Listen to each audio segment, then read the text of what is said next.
Next to Orange Avenue are two of the many flag-topped spires of Hotel del Coronado. As we walk north from the hotel, we pass under several trellises with flowers. You can see the new crown fountain that has been placed next to the Coronado's main thoroughfare, Orange Avenue.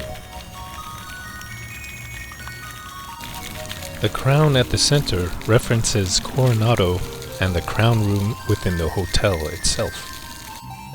The columns and directional sign next to the trellis all have the hotel's ballroom spire as an emblem. There are groundskeepers to make the hotel attractive for its patrons. A couple workers are atop the roof, vacuuming the gutters. Like many scenic places around San Diego, the Old Town Trolley Tour has a stop right next to the Hotel del Coronado. The hotel itself was built in 1888. There are several buildings off the main driveway that serve it. The Oxford was Coronado's first hotel, built in 1887. It was originally constructed near the ferry landing on the north side of the island. After 3 years, it was repurposed as a warehouse. Beginning in 1911, it was moved from the wharf to a central location in town and served as housing for the hotel's female employees for half a century. Saved from demolition in 1983, the Oxford was moved onto Hotel del Coronado's property and now functions as the administrative office. The original hotel laundry was established in 1888, employed 20 women, and was housed on the second floor of the adjacent power plant. By 1919, this brick structure expanded operations to launder all of Coronado Island, with 5 laundry trucks and a branch location on Orange Avenue. In 1888, electricity was still a novelty, and Hotel del Coronado was an electrical marvel. Here you see the smokestack from the original power plant. The power plant provided power to the hotel and the island. It has since been converted to workspaces and meeting rooms. Connected to the power plant is the Ice House, which conceals a museum with memorabilia and artifacts. Many famous people have stayed at the hotel, and we'll explain in a few minutes why you can take a picture with Marilyn Monroe. A clock can tell us the current time. What if we turn these hands backwards for a bit? Coronado is named after the 4 Coronado Islands southwest of San Diego. In 1885, Elijah Babcock and Hampton Story purchased Coronado. They surveyed the island and figured it was an ideal spot for a resort hotel. The 11-month construction began in 1887, and the hotel officially opened the following year. To this day, the hotel remains the second largest wooden structure in the United States. Here's a picture from 1889, showing how the Hotel del Coronado looks from the beach. In 1890, John D. Spreckels, the son of Sugar King Klaus Spreckels, purchased the hotel for $500,000. From 1900 to 1938, Tent City was set up in the area southeast of Hotel del Coronado. It was established for those that wanted the Coronado experience but couldn't afford to stay at the hotel. This brochure shows the palm tent charge for a family of 4 was $3 per day. It doesn't sound like much, but in 1919, minimum wage was 28 cents an hour. This meant a tent stay cost more than the average worker would earn in a day. There are several green lawns on the property for outdoor events. This one is next to the cabanas, to the left of the hotel's main entrance. If you follow the red brick road, it leads us to the main entrance of the Hotel del Coronado. Viewing from the east, this photo from 1892 shows the overall appearance of the hotel has remained the same. The circular room in the foreground is the Crown Room. It's to the right of the main entrance with the large windows here. Coronado translates to crowned, as we'll see inside this room later. The movie Some Like It Hot came out in 1959. The Hotel Del played the part of the Seminole Ritz in Miami Beach, Florida.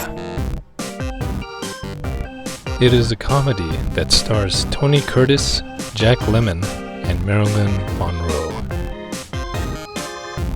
This is why you can take a picture next to her in the Ice House Museum. Today, the best we can do is get a picture next to this seagull in the Seahorse Fountain at the center of the main driveway. Hotel del Coronado's red roof stands out against the blue skies of San Diego.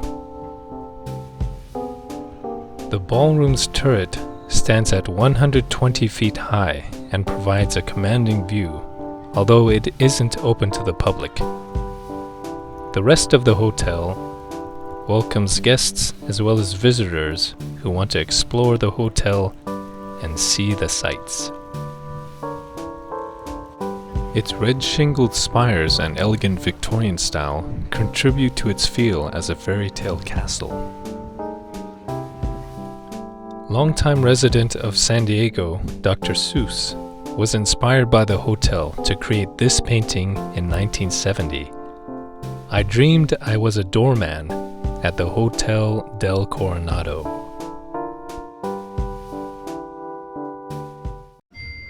The front has a long wooden deck with stained glass windows and accents above the doors. Rocking chairs are available to lounge in. The stained glass windows with flower, shell, or tree patterns like these emit the nostalgia of a bygone era. When viewed from within, the outdoor light reveals their vibrant colors.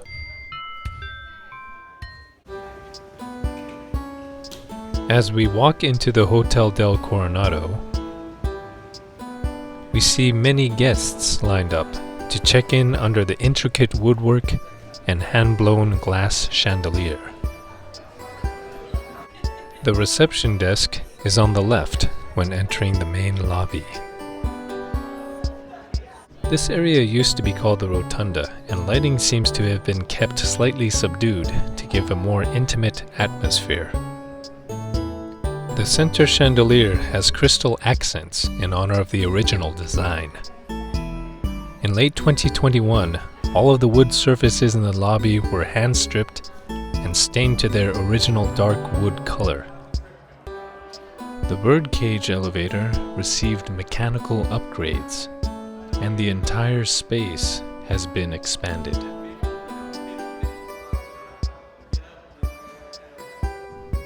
A door on the second floor allows us to see out the front of the hotel, from the ballroom spire on the right, looking across the roof, to the power plant smokestack on the left. As we look up from the first floor below, you'll see a bright window on the upper left. A closer look reveals the brilliant woman in the window, also called the coronation window, restored as it appeared in 1888. It's one of only 4 original stained glass artifacts and depicts a young woman representing the city of Coronado, crowning herself. There is the Great Seal of the state of California, complete with Minerva, the goddess of law and justice, and the state grizzly bear. A cornucopia rests before the woman expressing nourishment, abundance, and wealth for Coronado. It's easy to miss the coronation window if you stop by Hotel del Coronado be sure to look for it above the lobby. Also on the second floor are these emerald green thrones. What is their significance? The hotel has several shops inside that sell souvenirs and merchandise. Most of the items are appropriately focused on the Hotel del Coronado and San Diego. This gift shop actually has the movie Some Like It Hot playing in the background. There are hallway pictures that show the hotel from the past. Others show some of the people associated with the hotel in one way or another. Here are some colorful artist renditions of Hotel del Coronado. On Thanksgiving Day, 1892, a young woman checked into the hotel. This ledger shows she signed in as Lottie A. Bernard from Detroit. She stayed in room 302. Room 302 is now called 3327, located up the stairs on the third floor. The woman wandered the hotel for 5 days and was described as sickly and sorrowful. Her misery was so great, she took her own life on a beach staircase with a handgun she purchased in town. No one knew her real name. She was called the Beautiful Stranger. Hotel employees said she was ladylike, reserved, and well-dressed. She had confessed she had stomach cancer and was awaiting her brother, a doctor. She was later identified as Kate Morgan, a housekeeper who worked for a wealthy Los Angeles family. She was estranged from her husband and came to Coronado hoping to find something or someone to lift her spirits. She is buried at Mount Hope Cemetery, just on the mainland from Coronado. Her ghost is thought to haunt the halls of Hotel del Coronado. And her room 3327 is the most requested by guests. Just steps away from Kate Morgan's room is a balcony that gives you an unobstructed view of the inner courtyard and garden patio. It looks to be currently configured for a large gathering and buffet, surrounded by the Victorian structure of the Hotel del Coronado, with a clear view of the sky at day or the stars at night. A view like this can only be seen at the inner courtyard and shows the thought put into the initial design of the hotel back in 1888. The hotel has many meeting rooms, such as the executive room, the garden room, and the Hanover room. One of the larger conference rooms is the Crown Room. It can be reserved for company events and is used for a weekly Sunday brunch. In this photo from 1915, the room is configured for a maximum number of guests. Do you notice the crown chandeliers? They were designed by a famous author who used to rent out this house 1 block away at 1101 Star Circle Avenue. Who is it? Zooming in, the image is fuzzy, but we can still see 2 hints: a witch's head next to the front window and a sign above the front door.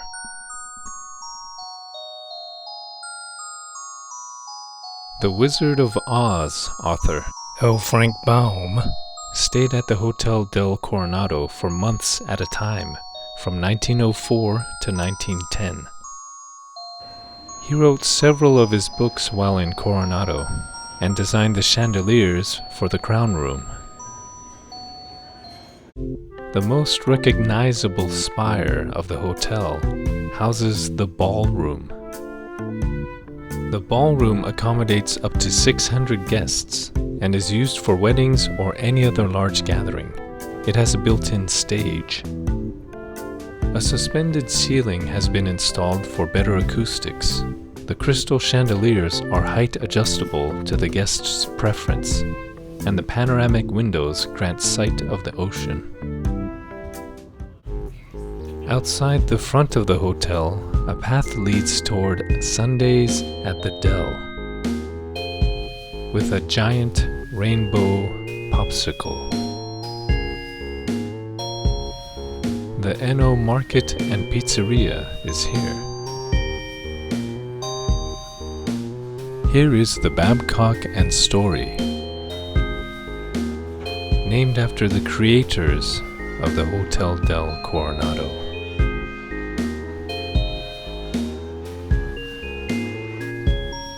The Shearwater and Soraya restaurants. Guests have access to the spa and salon and the fitness center, along with rental bikes for the boardwalk. This beachside area next to the hotel has scenic views of the ocean just past the green Windsor lawn. The Windsor lawn can host up to 700 guests and is surrounded by palm trees. On the west end is a brown-roofed clubhouse called Windsor Cottage. Windsor is the reigning royal house of the United Kingdom and is appropriate in Coronado, which means crowned. Other than that, what is the connection? The uncle of Queen Elizabeth II, King Edward VIII, ruled for 326 days and resigned in 1936, prior to his coronation. Why did he step down? The Church of England, the British government, and public did not approve of his decision to marry Wallis Simpson, who was twice divorced. They first met at a ball in Hotel del Coronado in 1920. Wallis Simpson's house was located on Flora Avenue near the hotel. In 1999, it was purchased and moved onto the hotel's property. It now serves as the Windsor Cottage Clubhouse, with a history and connection to royalty. On the other side of the Windsor lawn is the Cabana Pool. It has been renovated since the pandemic with a new pool deck, cabanas, and area enough to seat 600 guests.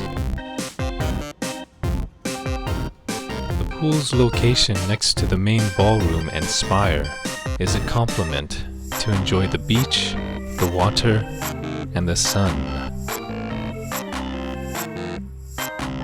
Besides the hotel itself, one of the best attractions is the view from the sun deck, looking out over the beach and across the Pacific Ocean.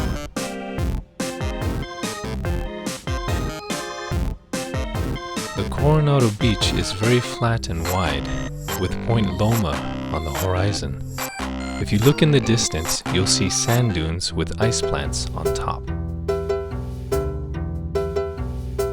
They were formed in 1988 by Mando Moreno to clear kelp during high tide.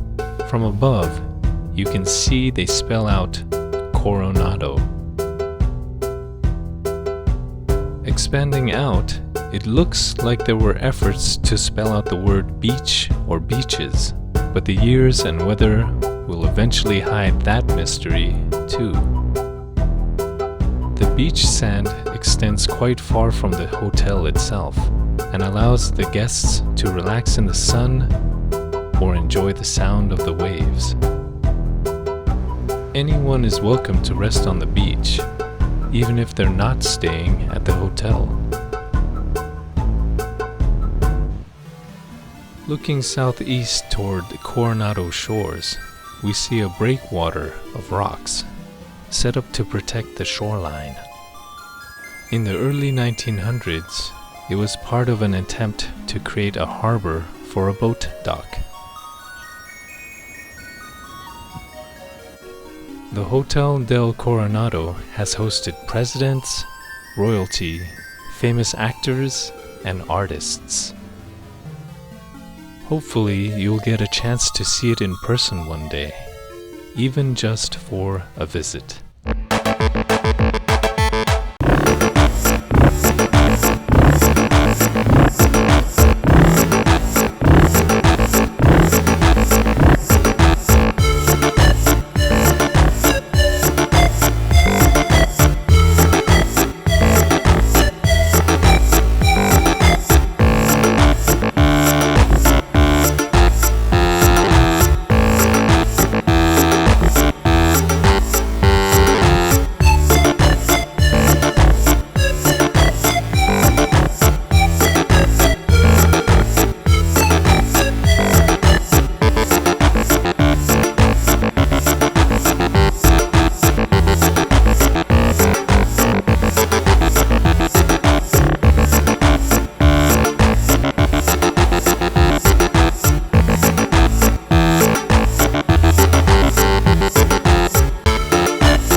If you enjoyed this video, please like, share, and subscribe. Thanks for watching San Diego Review.